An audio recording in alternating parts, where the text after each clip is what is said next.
mga kagawad at kapitan sa Barangay Tayo. Welcome back mga kabarangay. Maayog, malimpayong adlaw kaninyong tanan. Ako po ang inyong lingkod, Cags Marie Formentera Ferrer, upang magbigay ng serbisyong higit pa sa inaasahan ninyo. Kasama po ang ating pinakabagong co-host, ang pinagpipitagang kapitan, Cap Dondon Francisco.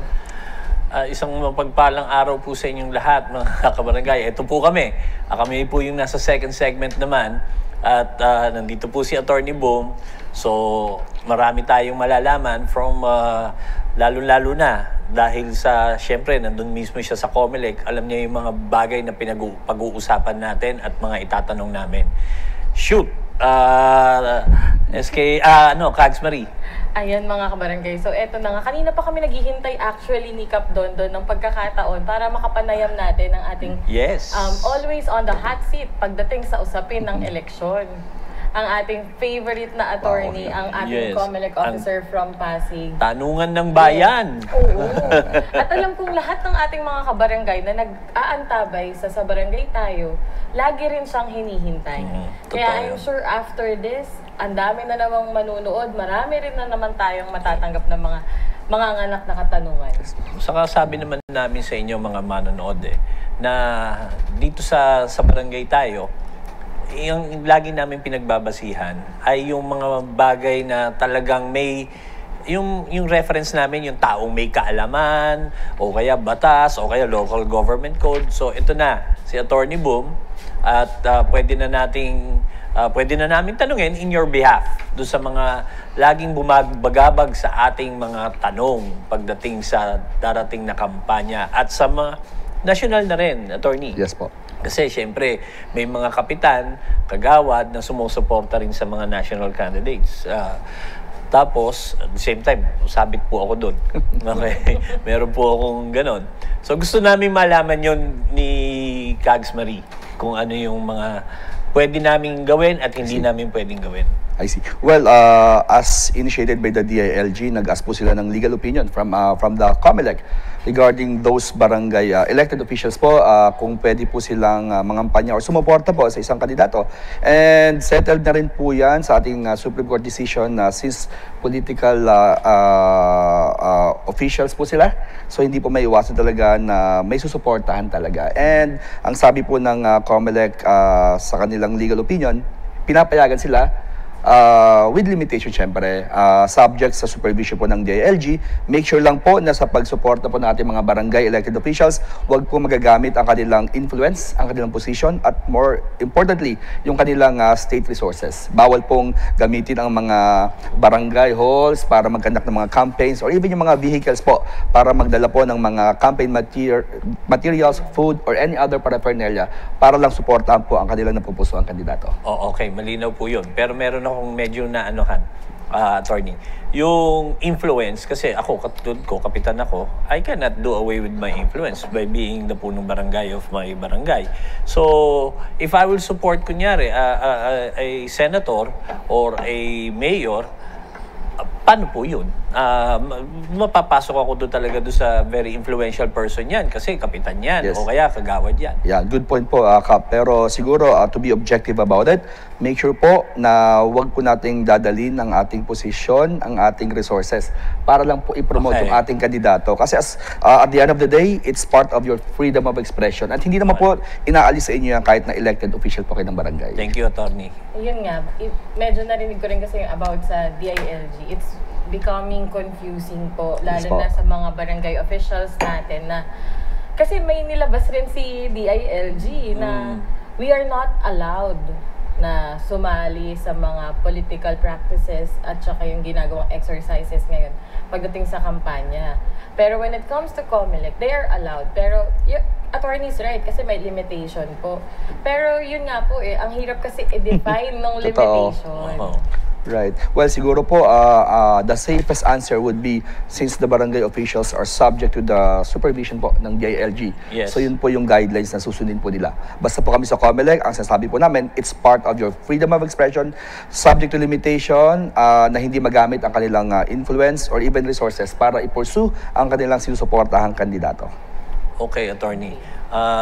May tanong lang po kami.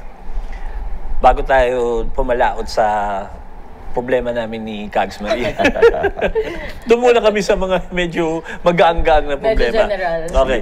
Umpisa ko na yung mga ipinagbabawal na sa campaign period, provision of cash or any financial assistance. I see. Number one, the AIX, famous. Yes. tupad, yan. Yung akap. AKAP, AIC, Oo, tupad. AKAP. Yes. Ano Four po piece. paano I see. Any position cash po? assistance I see. program. Ang general rule po, hindi po yan pinipigilan ng COMELEC na magkaroon po ng mga financial assistance sa mga qualified beneficiaries so long na yan po ay ipapacilitate ng ating mga in charge from the DSWD. Just to share po, in one of our coordination meetings po, kasama po namin ang representative ng DSWD, we direct them na kung magkakaroon po ng distribution, make sure na wala pong muka ng kandidato to make it appear na siya ang dahilan kung bakit nagdi-distribute ng mga financial assistance. And bawal din po, even yung mga relative po within second degree po, either by consanguinity or affinity, para maiwasan na ang pagdi-distribute po ng mga financial assistance na yan, na galing po sa pera o sa kaban ng bayan, ay hindi po yan sponsored o hindi po yan dahil sa kumakandidato. Para maiwasan po na maging sort of campaign activities yung distribution po ng AKAP, 4-piece, or any kinds of financial assistance. O tama naman, huwag na maglagay ng mukha, no? Yes, and dapat wala rin sila ron. At saka yung kanilang mga... Physically. Yes po. At, So wala sila ron physically. dapat po. Parang... Sorry, Okay, dami tuloy, na sunod-sunod. Dapat po, wala sila ron. Otherwise, that can be one of the presumptions po ng ASR or abuse of state resources or even vote buying and vote selling.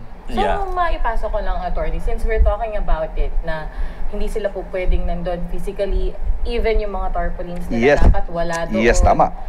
Pero, ang pagkakaalala ko ulit, babalikan ko, attorney, is that, one, yung atin pong time of campaign period is March 28 Tama po. onward. Tama po. So, papaano po ngayon na wala pa namang I see. campaign period? Are they still allowed? Good point po.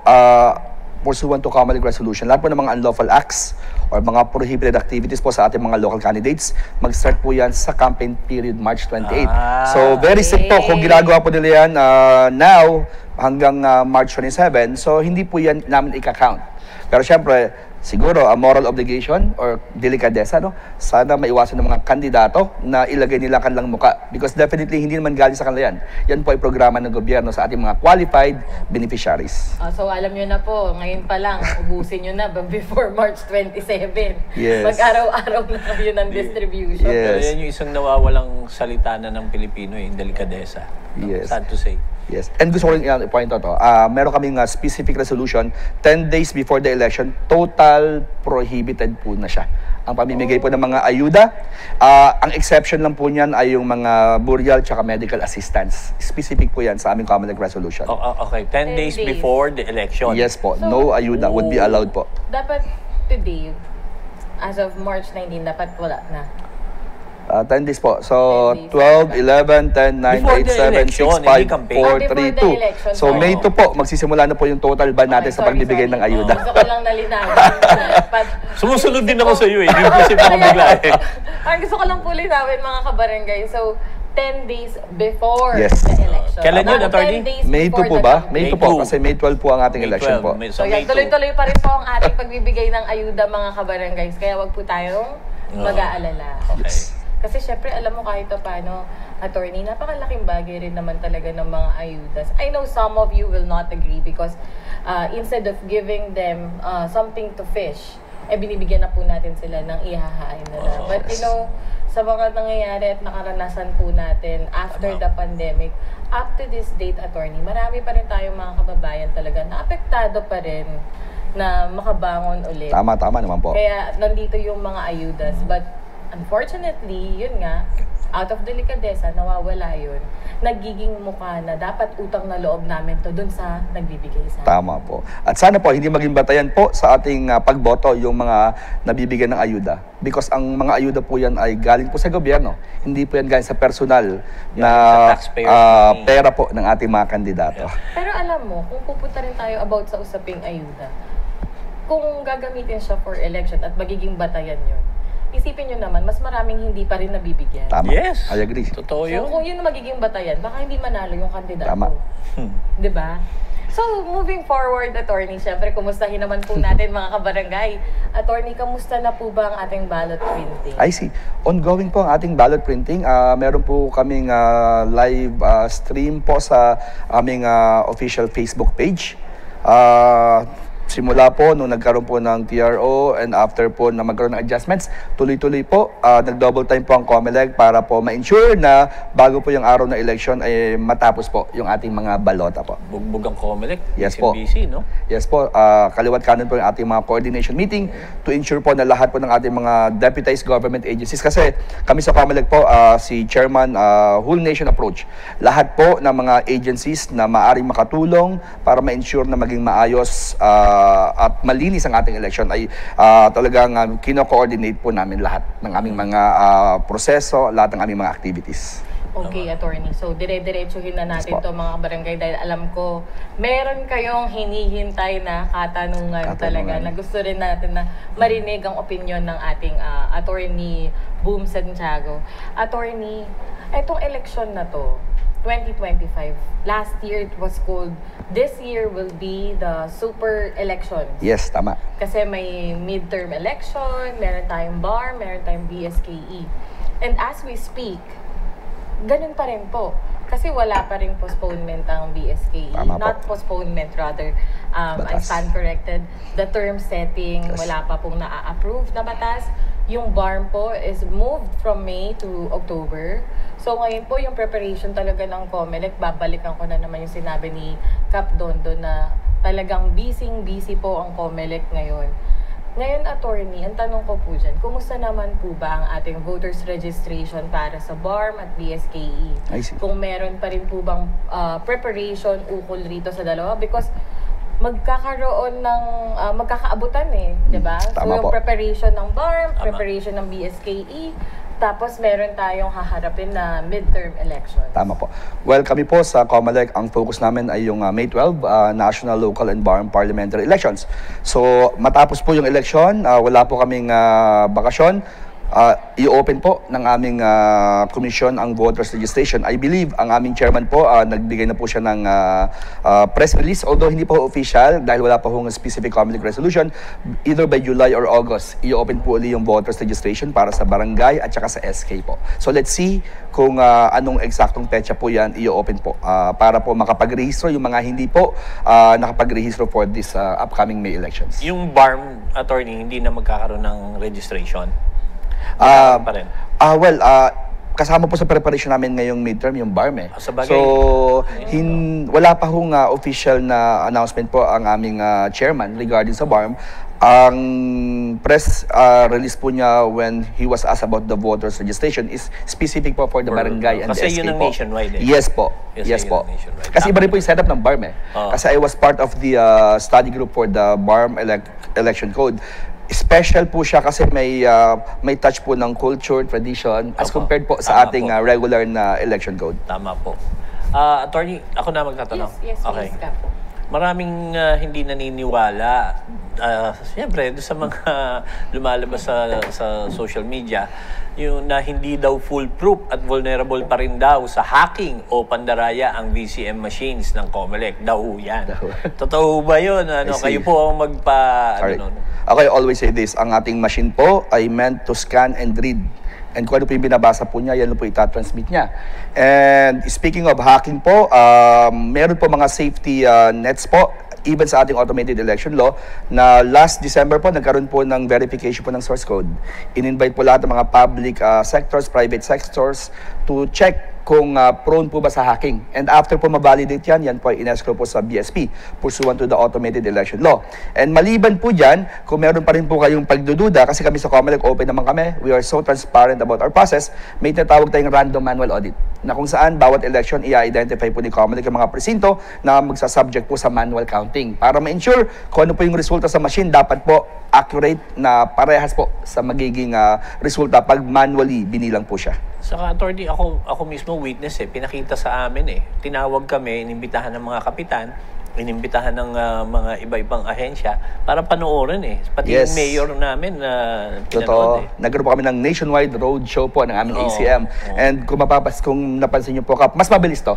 Mas At mas malaki po yung screen.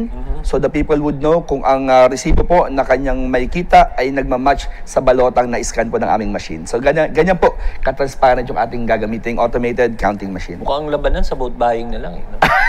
Kaya nga pinaigtik namin ang kampanya laban sa vote buying. Kaya may mga complaint center tsaka committee po kami against vote buying and vote selling. Ayun. Sige, Kagsbury. Ayun. So, marami na tayong naitanong sa atin pong COMELEC officer from Pasig City na mga COMELEC news and updates. So, mamaya po mga kabarangay, huwag kayong aalis dahil sa aming third segment, mas mainit ang ating mapag-uusapan. At syempre, kasama pa rin po natin ang ating pong COMELEC officer, Boom Santiago. Yes. Sa pagbabalik ng Sa barangay tayo. Sa barangay tayo, ikaw at ako. Nagbibigay ng aral sa mga kagawad at kapitan. Sa barangay